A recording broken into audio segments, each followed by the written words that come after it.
Hello there, Outliers. Niiamah Shang here, and thank you so much for letting us be a part of your journey here today.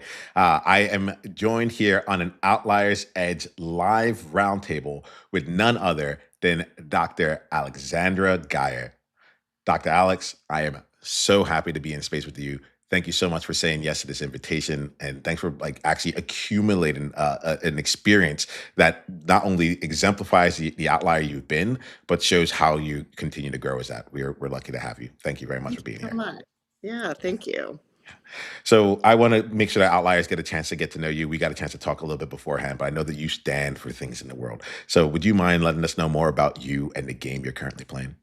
Yeah, absolutely. So I'm Dr. Aleksandra Gajer. I am a physician. I am conventionally trained. I was an emergency medicine physician for 10 years. I worked with people in dire situations, dealt with a lot of trauma, worked through COVID in the hospitals.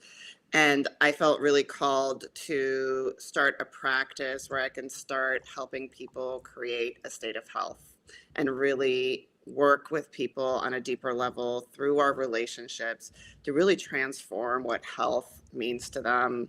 And I feel really called to kind of lead this transformation in medicine to help people take health into their own hands and live the lives that we were meant to in the healthiest, most vital bodies. This is well, firstly, just thank you for all the work that you do. Thank you for um, uh, like I'm already getting things about you right now. I'm thinking about what it takes to spend 10 years in like an emergency environment. Where people are coming to you at part of like their worst and like unexpectedly their worst.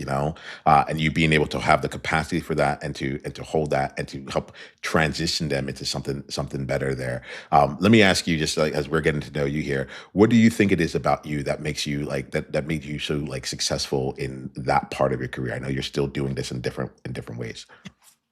Well, I'll be totally honest. I had a kind of challenging childhood, teenage years where it wasn't smooth sailing, and I got to know trauma and suffering in a personal way.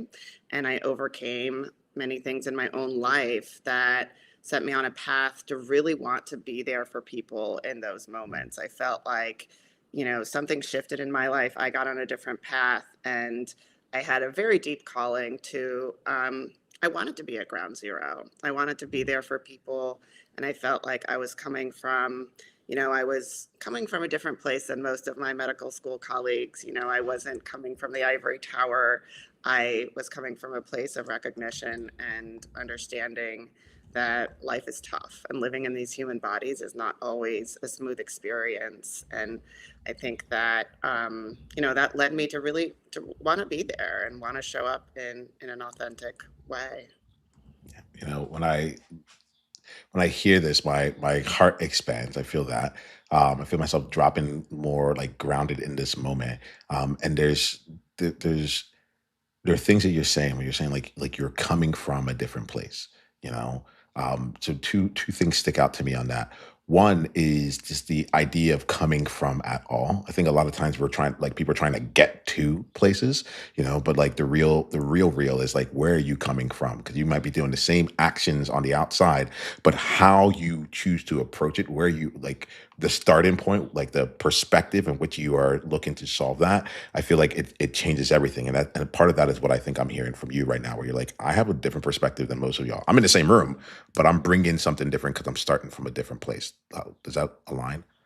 Yeah, absolutely. Absolutely. I think that, you know, um, I went to medical school a little bit later than most. I was 26 when I started, and I had lived a little bit of life. And um, yeah, I think I was really, I had a deep desire to help people. And a lot of medical training actually tries to beat compassion out of you, Mhm, sadly. mhm, mhm. Where the training is really tough, and we're trained to see people as their diagnoses, as the numbers, to be more efficient, to, not feel things, not let things in. And um, yeah, I mean, I came in with a deep desire to see people and help them through certain things. What I'm getting about you as this goes on, and I'll do this, Dr. Alex, like you'll just see me, I'm just gonna reflect because that's just how I connect. But part of what I get about you is that like, oh, you're still on mission right now. Like that deep desire to see people, like that's still coming through. It what it feels like here is that you came in, you had your real experiences in life. You heard a calling and you did something that not everyone on this planet does. Outliers are gonna get this. You answered that call. You said you picked up the phone and you answered the call, right? And then you got into the medical profession. You put yourself in a place where you could feel yourself being really like valuable at the time. And then what I feel like I'm getting from you is that like, but the desire that you had, like this was a step in the right direction, a very meaningful and important step, a very high valuable step here. But what I think I'm getting about you is that like it didn't hit the nail on the head. There was something still missing for you, and your desire was greater than just the level of impact you were making at that point. This is me in real time, just feeling into this here. How true does this feel to you? Like help outliers to get to see. Yeah, absolutely. I think that is true. I felt like going into medicine, and just a little bit more background about me. Yeah. I came to the U.S. when I was 7 with my family. We're from Poland. I was born in Poland. My early years in Poland were during the communist era, where um, everybody was living pretty much in poverty because there was not much available. You had to get up at 4 a.m. to stand in line to get the rations of bread and milk that you were going to get for that day or that week. Um, Stores were empty, so even if people had money, there was just not much stuff. And we very much came to the US and had the immigrant experience, where I lived with my parents in a one two-bedroom apartment. There was another couple who was living in one of the bedrooms, and me and my parents were living in the other bedroom. And we it was I spoke no English, and we had that immigrant experience, and I think from a young age I had the drive to kind of make the most of it. And again, I had a rough teenage period where I was escaping a lot of things, and I was not on the path to succeed. Let's just say that. I had my own struggles, and not many people thought that I would do what I did, but I kind of turned things around. And a big part of kind of turning my life around was finding meditation and mindfulness, and that became a guiding force in my life. And again, then I felt like I was good enough at math and science that I decided to try to go to medical school, and it was very, very hard to get in. I really had to prove myself, and a lot of people didn't feel like I was going to. And I was super focused and determined. And I went into emergency medicine because I felt like I could make a big impact there. And I liked being at ground zero. I liked that environment. I felt like I could show up there um, and I felt like I was really good at it. But um, I did a lot at the expense of my own health, Mm. at my own well-being. I became very burned out. I worked very long hours, and that passion started to leave. I didn't like who I was showing up as. I was um, that love that I had for medicine, for helping people, was leaving my body because it was drained. Now, as I feel you, I'm wondering outliers, how many of us have been in that position where we started something, we came in. One of the things I hear about you is that like against the odds, like you kept showing up against the odds there, and there's an element that I don't get the sense that you were like trying to rebel against it. You weren't like, let me show you. You're just like what I think I get about you is that like you knew what you had moral clarity and like the calling of the soul, and you're like, I'm going to continue to pursue this regardless of what anyone else thinks around it, regardless of your own past, which I don't think is easy to. You talked about escape. I think there's, and I'll figure it out as we keep going on. But I have a distinction between escape and freedom.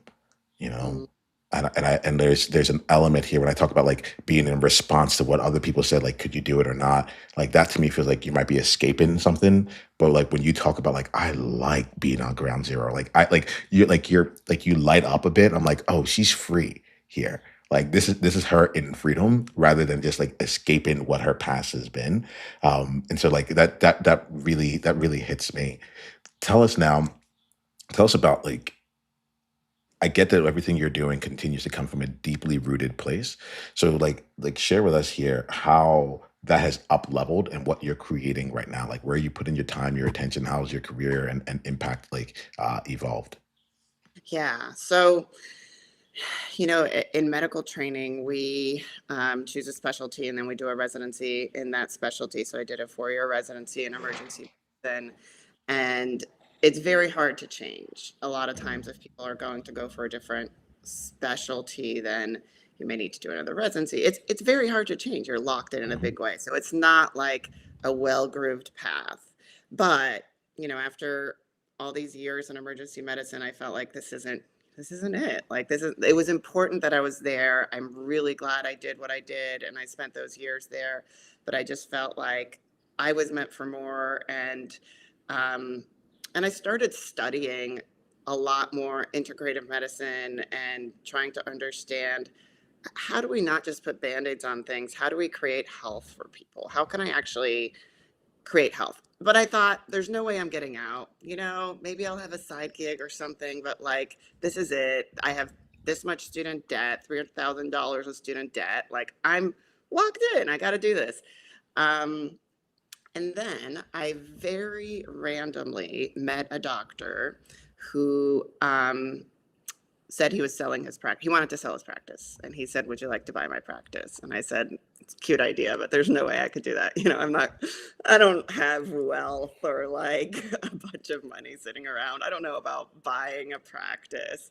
And he said, "Well, consider it, think about it." And he is an excellent physician and man, and he really encouraged me and helped me find a way to buy his practice when he retired. And I've gotten to change that practice into something that feels really aligned for me, that feels really mission driven. um, our tagline is the science of health and the art of transformation, and that is my goal, is to help people not only find health but also to transform into the versions of themselves that they want to be.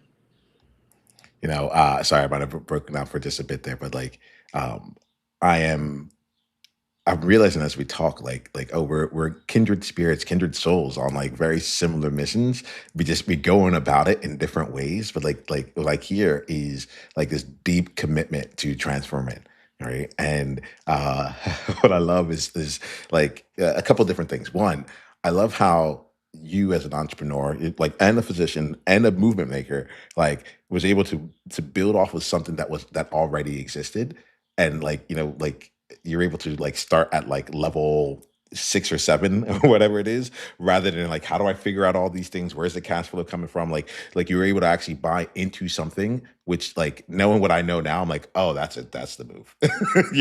Starting from something already established and then building it into continue to evolve it and build it into more of what it is that you want. That I didn't even know that was really possible, and what I'm hearing from you is that you didn't think it was possible either.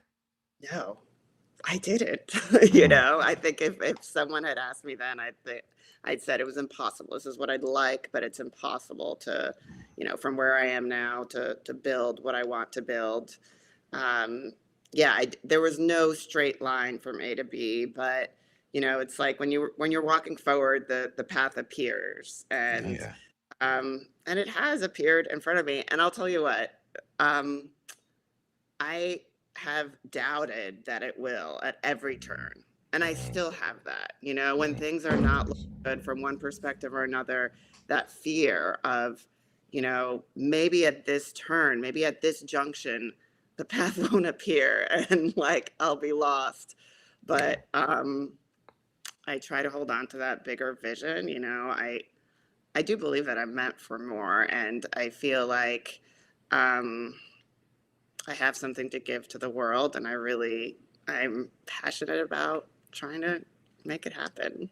Yeah, you just speak it to me. Like you just like I really feel you. Outliers, she's probably speaking to you as well. If there's anything in you that one has doubts, sees has gotten here with all the twists and turns that you've had. Like we're not supposed like generally speaking in my mind, like one of the sentences that I carry with me, and it's not like it doesn't hold me back now. Like it's my one of my big things, but I'm like, I'm not supposed to be here.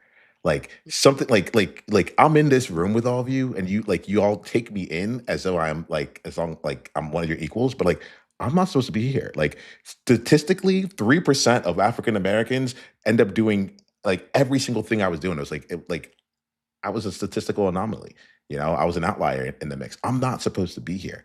And so outliers like you talked about being meant for more, Dr. Alex, and like I'm going to ask you, Outliers, if you're feeling that, if you want to do that, like let's take a declarative stance right now and just type the word more into the chat right now. Whether you're watching this live, whether you're watching this on the replay, just type the word more in there, and we'll signify for ourselves just to remind us that like we see each other.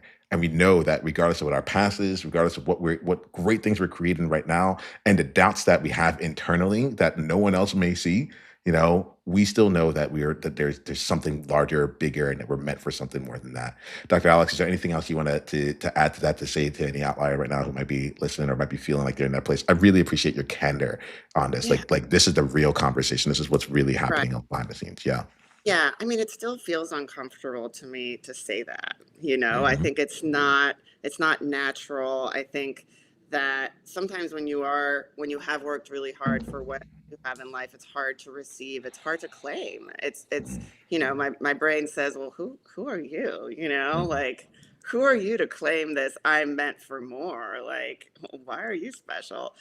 Those are kind of the thoughts that my brain comes back with, but I think that like in that deeper, calmer space deep inside me, I think there is this deep knowing that I am meant for more, and not in like a showy or audacious way, but in like, uh, I'm here to give something, and I want to show up and do my best.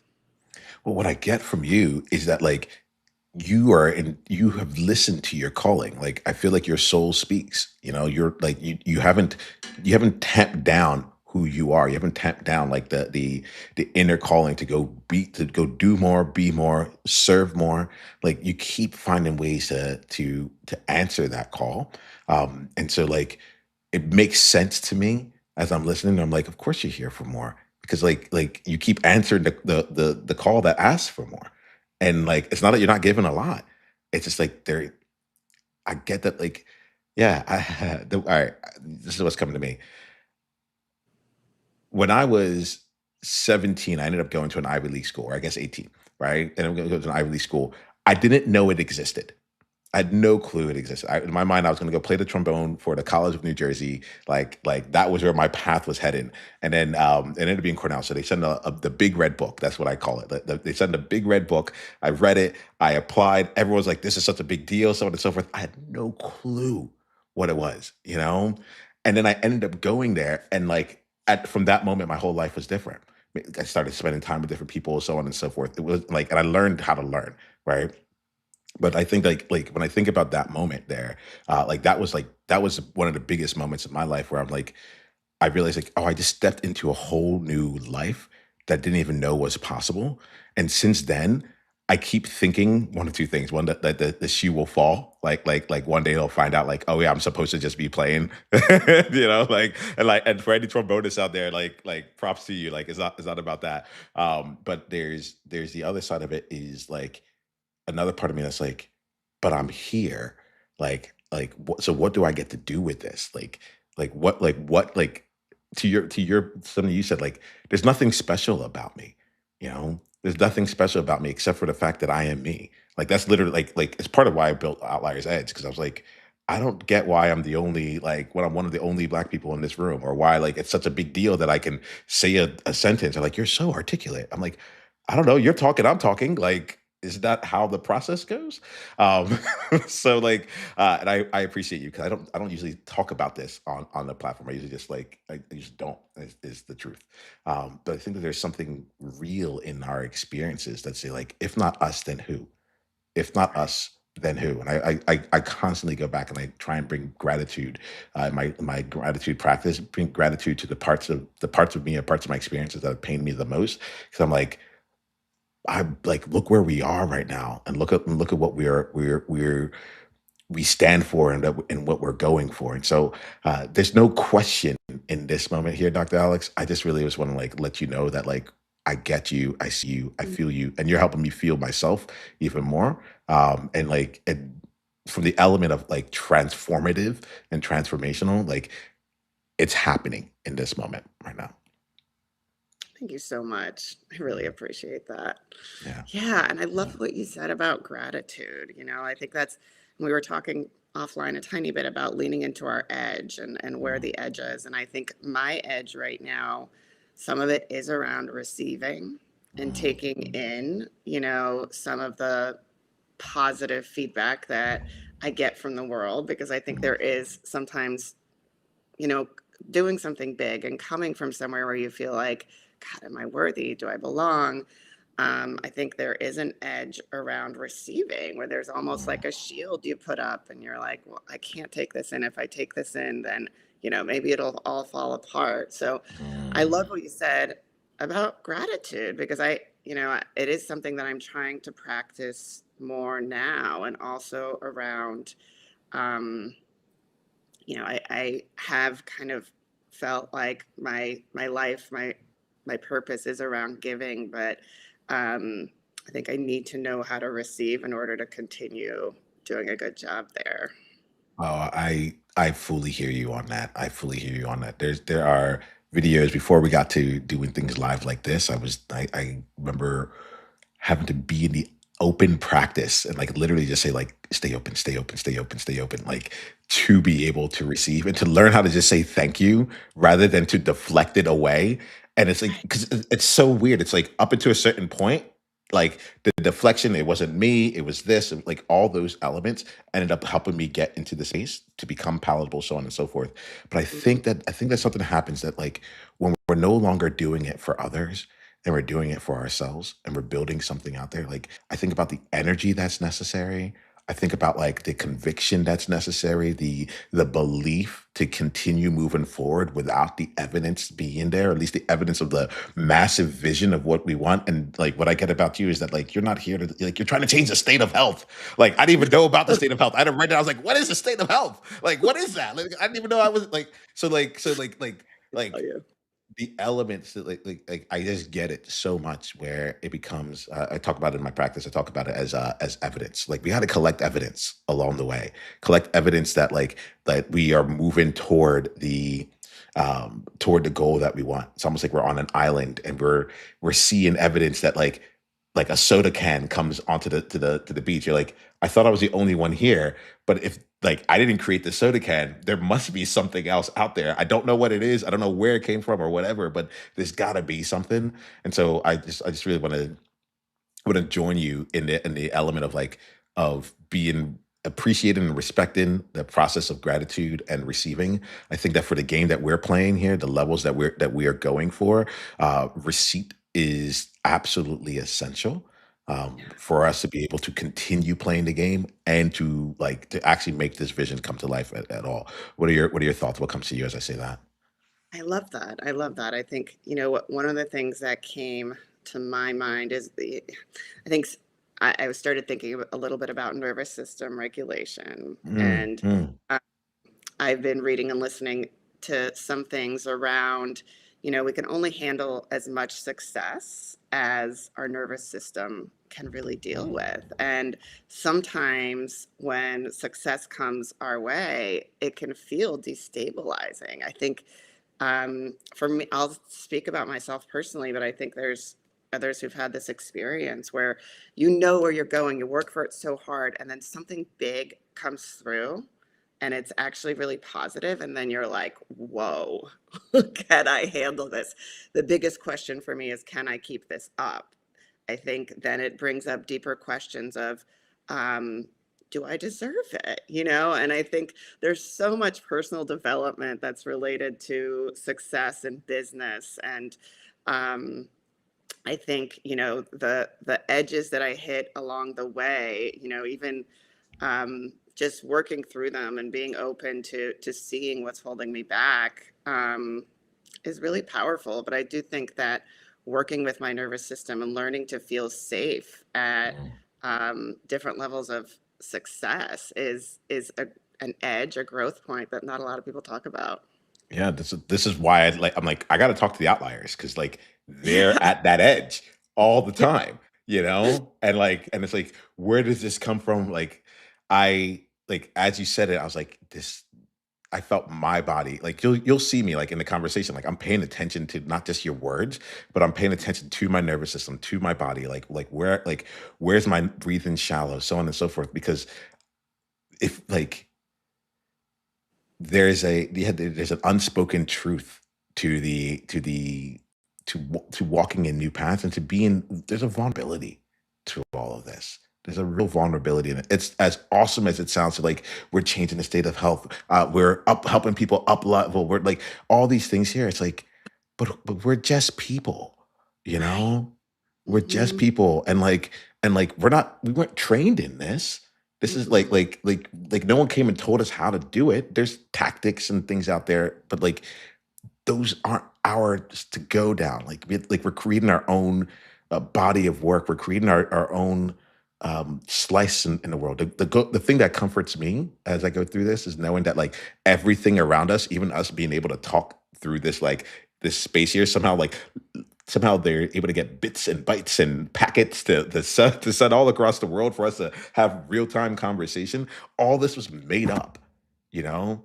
It was not ordained. It was someone came up and made it happen. And so like it comes back to like if they can do it, like and they haven't even had to go through what we had to go through, I'm like, we're good, you know? Yeah. We're it's just Yeah. like it's just not here just yet, but like it's not. It is here right now. It's just that our visions, I think, are just so much bigger than what our reality is that it Mm. feels something. But and I haven't really called that out beforehand. But I think that's what I'm feeling because I see you. I'm like you're not on the sidelines thinking about this. You're not drawing things up. Like you owned the practice. You took the risk. You figured out a way to make it happen when it was seemingly impossible. You know, and Mhm. you are already reshaping how things are in your practice, but also coming out here and helping us see like there's a new way to help. There's different ways that we can be looking at things, and what might have seemed impossible is actually possible. I will stop there, but I'm getting jazzed up while I'm talking to you, Dr. Alex. Yeah. And I love what you said about vulnerability, naming Mhm, that, how, when you do step out, you step out of line. You step out of mhm, line mhm, with the way everybody else is leading life. And you say, no, I'm going to do things my way. and, mhm, and there's no clear path that somebody's done this before you exactly like this that you can follow. I think there's a level of self trust. And I think there's also, the ebbs and flows where sometimes you're getting a lot of positive feedback from the world. And then there are times when you really have to lean on that faith when maybe the mhm, money's not coming in the way you thought it would or hoped it would. And you, you know, there are real roadblocks. I have not found the path to be completely smooth, always positive. And I mean, I love what you talked about. I think what I've learned is not to have no fear. What I've learned is that I'm going to show up even if there's fear. yeah, I'm going to show up and do the next thing even if I'm walking through a shit ton of fear, if I can say that. yeah. Yeah, no, you can say like this is it's an interesting thing. Outliers Edge is about like being you. So like people are like, can I say that? I'm like, this is it. So you talk about nervous system regulation, right? Like there's a reason why I like to do this live. There's a reason why like when I invite people in, I give them enough like information. There's stuff out there overall, but like there's a reason why like I like to put this in place because I would like for the people who come on to this experience to have another chance to play with their own nervous system, to have an experience where they're like, well, I've never gone live before. I'm like, well, you did it now, so you can't say never. Like, well, like I don't like how does this work inside of a family? Like you showed up. Like, yes, like we can make something happen together. And it's like it's one of the in like the un I can't tell people this, like it doesn't translate in advance, but like this whole thing is an experience on your behalf, as we are also showing up for other people on their behalf and like so on and so forth. It's really quite awesome. We got a question that came in here that I want to make sure. Actually, let me slow down real quick because I felt very exposed right now talking about the vulnerability of it. Yeah, I tried to jump over it. I was like, we gotta go to the question, gotta run, you know. So let me. I see the question. I'm gonna bring in the question here, but this is we're gonna play with this like the nervous system regulation like in real time, right? There was a level of honesty that I brought to this year. My in my mind, I'm thinking, oh my goodness, I just said like this whole thing's an experience for you. Like you just came onto a podcast. Now there's so much more going on. But like I also can't help myself because this is who I am. Like I'm like I wouldn't know why you would bring people to a space if it wasn't supposed to be if it wasn't to be transformative. What was the point of having a conversation? You could have just like read a book or something like what was the point of it? And if you have the ability to create multiple levels in, then why not? It's also more fun because like Yeah, I've I love your vision and your spirit. It's amazing. yeah, yeah, yeah. All right, how to call that in the moment there. All right, so we got a question that came in. Dr. Alex, could you please describe how the nervous system experiences success with versus without a stable nervous system? So, Sure. and then what? Yeah, we'll do that. There's two questions. We'll start with that one first. Okay. Yeah. So I think that most of us have upper limits where these are subconscious, but um, the nervous system is this ancient wiring in our bodies that is 100% concerned with keeping us safe. And what our nervous system, this primal nervous system, believes is safe is the same as things used to be. So it doesn't care if it's worse or you're staying stagnant. Safe is familiar. So when you are setting out to do something big and it's completely unfamiliar, and maybe you earn a dollar amount or get a number of clients or get a bigger opportunity and you step onto a bigger stage, your nervous system can kind of collapse in on you. You know, there's a version of you that says, whoa, we are not safe, we are so exposed now. And maybe in the past, we've had this experience as a child or a teen where you were exposed and people were unkind. Um, your nervous system is constantly referencing the worst case scenario because its job is to keep you safe, not to help you grow. So I think that, so with an unregulated nervous system, I've personally had the experience of achieving something that I worked very hard for that I thought would feel a certain way, but then it felt a great deal of anxiety when I got there.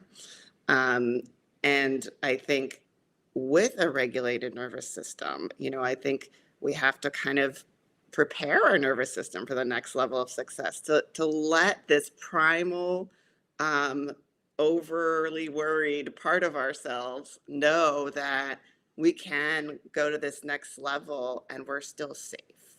And, you know, some of it is also not to get too psychological, but I think Get some in of it it. also, okay, all right, all right.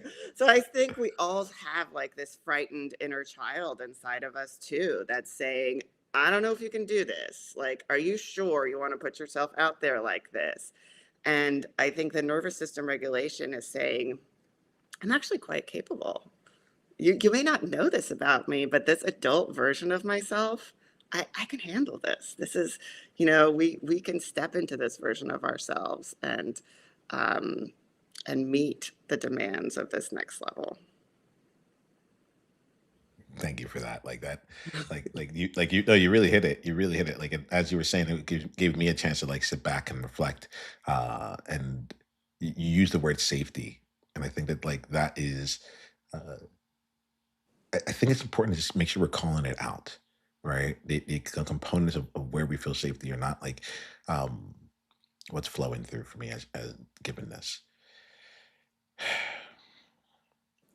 So some of the things that has happened over the years is I ended up going to a coaching intensive many times over the years, and someone came to me at the end of the intensive, and she's like, "You know, this place is odd." I'm like, "Why is that?" She's like, "I've never seen people actively look to get triggered before." You know, And when she said it, like it stuck with me because I'm like, oh, this is why I keep coming in because I need a space for my nervous system to get activated. Most like it is very easy for me to coast. Most people think that I'm doing a great job, but I'm actually like 30 or 40% of what I know is possible. Like I'm barely trying, even though it's it's it, and I've been playing with this element of like, how do I continue to find ways that makes my nervous system get active? That makes me have to like come alive. That makes me have to like be in the game. That gives me a chance to be able to see like what's real and what's not. And my nervous system plays it's really tricky.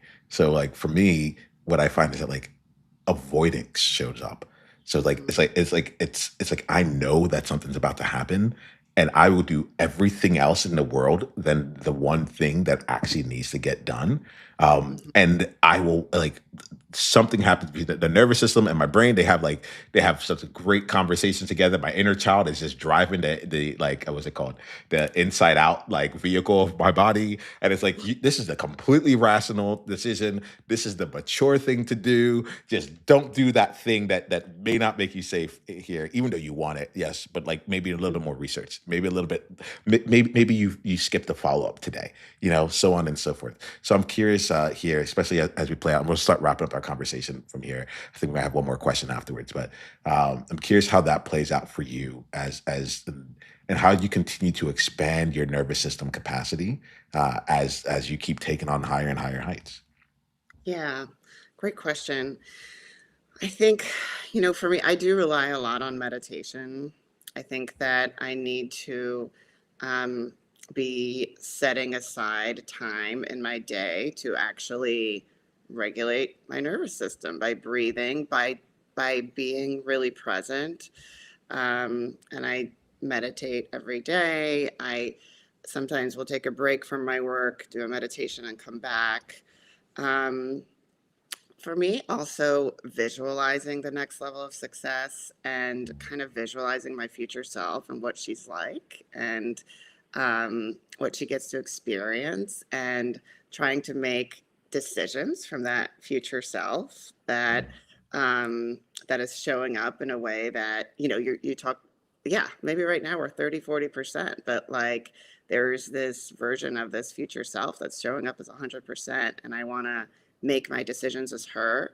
And I want to get really familiar of how she functions, maybe writing it out, um, and really getting to know that future self who's already made it to that next level and who is, um, contributing to the world in a way that is really like really cool. I can That feel like it. yeah, that inner child is super impressed with.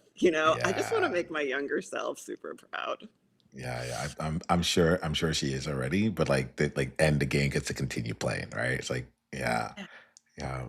Um, there was something that was flowing through me as you were saying it. And it came and it went. So we'll allow that to be. Um, Thank you for playing. All right. Thank you for playing, Dr. Alex. Like, not just in this conversation, but thank you for playing the game that you're choosing to do out in the world. Like, there is something different out there and it's something available. And what I'm getting is that you are the one person on this planet who's the exactly right person to bring this out to life. Right.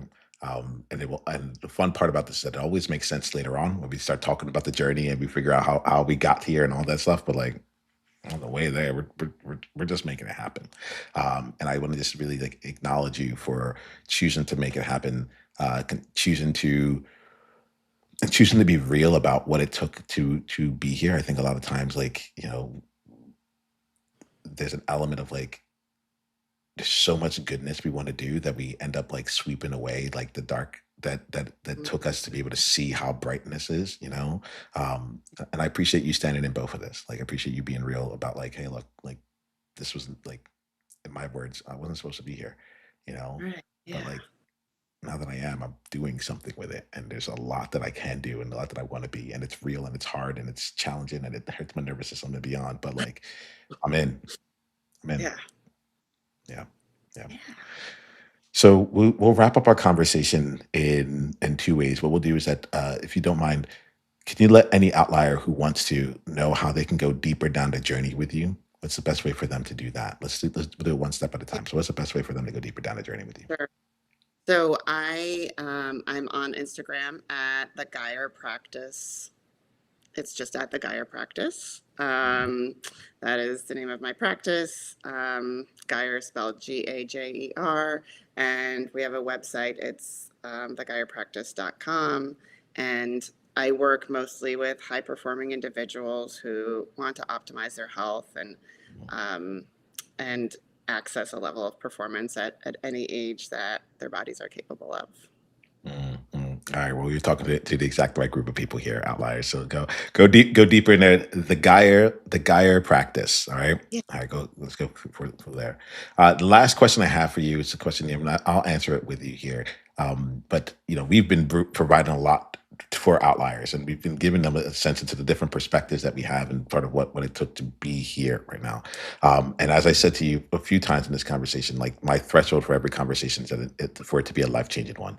So I'm curious for you, if you care to share, what's an insight that you are leaving this conversation with? What's something you're taking away from this conversation, such that it might have a chance to be life changing over time? And if nothing showed up for you, if you're like, don't make it up. Like I feel like we've been honest, we've been authentic. Like don't worry about making things up. But if there is an insight you have, I'd love to hear you share it, and I'll share something for me. Yeah. It's been a wonderful conversation. I think it's just the magic of authenticity when two people show up with just the agenda of speaking the truth, even when Mm, they're vulnerable truths sometimes, and you're exposing yourself. And um, there's something magic that happens with authenticity and listening to. I think our gut's always giving us information, and the societal pressures and all kinds of things often make us ignore it, but there's that deep inner knowing. And I just appreciate you for making it possible for this authenticity to sort of come online today. yeah. Oh, I appreciate you for stepping into it. That is something here. So, what my one of my insights today was that today this is the first time I've talked about life changing conversations in this platform. I do it when people come in for coaching sessions with me because I just get bored. I'm like, when you can do life changing, anything less than that is like, why would you spend your time on it? And that was my edge walking into this conversation. I'd be like, can I own that in this space here? And I will say that I'm really grateful that I did. I think that no matter what, you would have shown up with the level of integrity that you did. But like I'm grateful because my nervous system has now collected evidence of like you can have a conversation at the level you want to have with people on a platform here, and we will go with you, you know? And so I wanted to just make sure that I'm saying that. I have deep appreciation for you. Thank you for showing up the way that you do. Thank you for showing us what it looks like to come from places, to be intentional, to answer the call when you get it, to to not allow good enough to be good enough, but to go for what it is that you really feel you're on this planet to do. Like you're a living, breathing testament of what you believe in. And like I just really believe in you. So just thank you so Thank you. much here. Absolutely. Absolutely. Outliers. This is our game. We got to choose the rules. We got to choose how we want to play. We got to choose what winning looks like. And my ask of you as you go out into the world today is that you keep that in mind and you keep playing even when it feels hard, even when we're down, and we help our nervous systems grow the capacity to continue to support us in the things that we're trying to get done and the impact we're trying to give. Until the next time we talk, go ahead and be you on purpose. Journey on.